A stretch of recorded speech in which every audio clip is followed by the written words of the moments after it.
You have got to be kidding me. Stuck. On Christmas Eve. With you, of all people.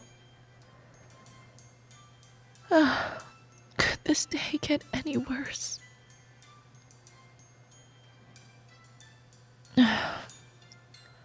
Don't take that personally. You're tolerable enough when you're not making my life harder at the office. But tonight, let's call it a festive miracle. Truce? Oh, come on! As if! You really mean to tell me that all those times you just happened to forget to add me to the Teams meetings and leave my name off coffee orders and even turn my laptop off during work hours, that it was just accidental? You ain't fooling me, bucko. Okay. Fair. I haven't exactly been playing nice either. Okay. You don't have to remind me that I ate your lunch a few times. Fair enough. So, anyway. Truce? Or not? That's what I thought. Alright, truce it is. We'll suffer in awkward silence together. Unless, of course, you'd rather talk. Gotta know your enemy as well as your friends, right? I mean, we've got the time, unless you plan on leaving. Precisely. Elevator. Trapped. And if there's one thing I've learned from this job, it's that venting can be surprisingly therapeutic. For example, let's talk about that crusty old fart who runs this place. Don't you love how he's managed to suck the joy out of the season with his endless meetings? It's like he's allergic to happiness and wants to spread the allergies to everyone else. Honestly, I don't know how you put up with it. You're so collected. Quiet. Like, none of it even touches you. It's kind of annoying, but I low-key admire it. You've always been a bit of an enigma. You know that? The way you keep your head down, do your work, and somehow manage to avoid all the office drama. It's impressive. A little maddening, sure, but impressive. Most people are so obvious, so desperate to be seen, but you seem like you couldn't care less what anybody thinks of you. Except for tonight.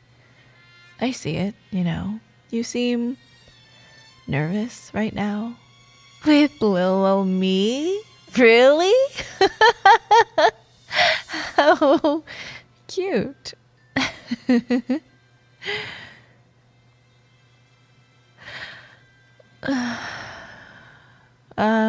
Anyways, plans for Christmas? Yeah, me neither. What a life of adventure, huh? Christmas used to mean something different to me. Back when I was a kid, it was magical. The kind of magic you can only feel when you're too young to know better.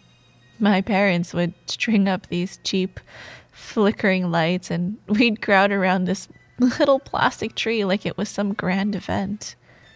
And the food? My mom would put this turkey in the oven and, like, season it with Cajun and make some potatoes, and they were so good. Man, I used to love that stuff. We didn't have much, but it felt like we had everything, you know?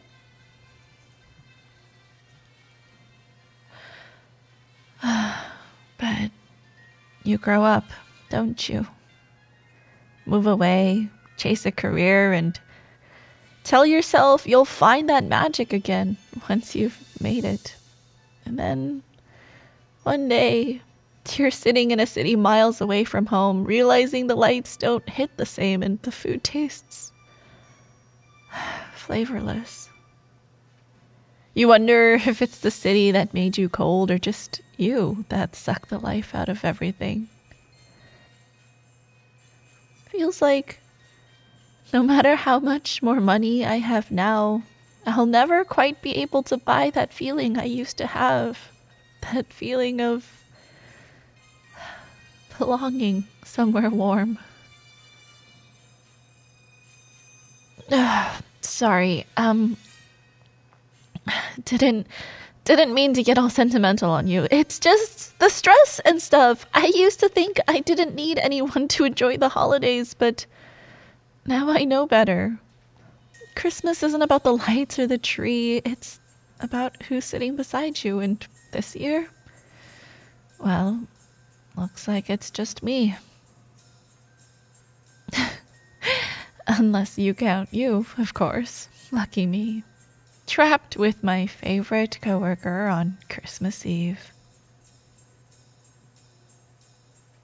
You know, for someone so quiet, you have this way of making your presence speak pretty loudly. Makes a girl wonder what's going on in that head of yours. You're lucky that not only do I love a good mystery, but that I'm clever enough to solve one too. All right, I'll admit it. Maybe I don't hate being stuck here with you. Maybe I like having the chance to actually talk to you. No deadlines, no emails, no office politics. Just you and me. Speaking of tonight, I was supposed to have dinner plans. A date, actually. But surprise, they bailed. Guess I'm not the Christmas miracle type of girl either.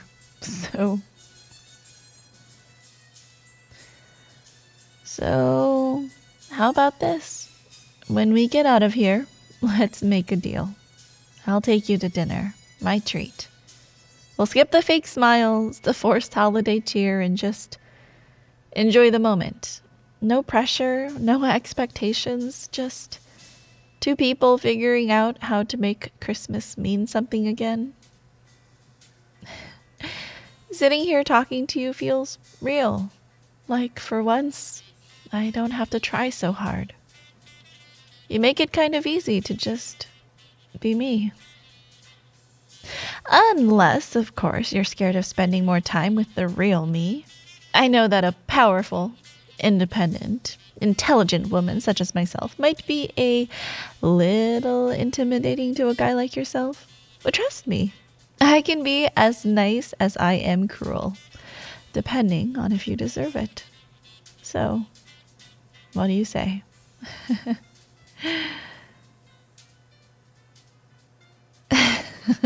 That's what I thought. It's a date then. And hey, if you play your cards right, maybe I'll even let you pick the restaurant. You know, the world feels a little less cold when you've got someone to share it with. I'm kind of sick of just spending every holiday alone, cooped up, listening to Mariah Carey with a glass of wine in my hand. Now, if this elevator ever decides to move, maybe we'll get the chance to find out just how much fun it is together. Until then, I guess we're stuck with each other's post-work body odor. Oh, looks like we're moving again. Couldn't have come at a better time if you ask me. Well then, sir, how about that date?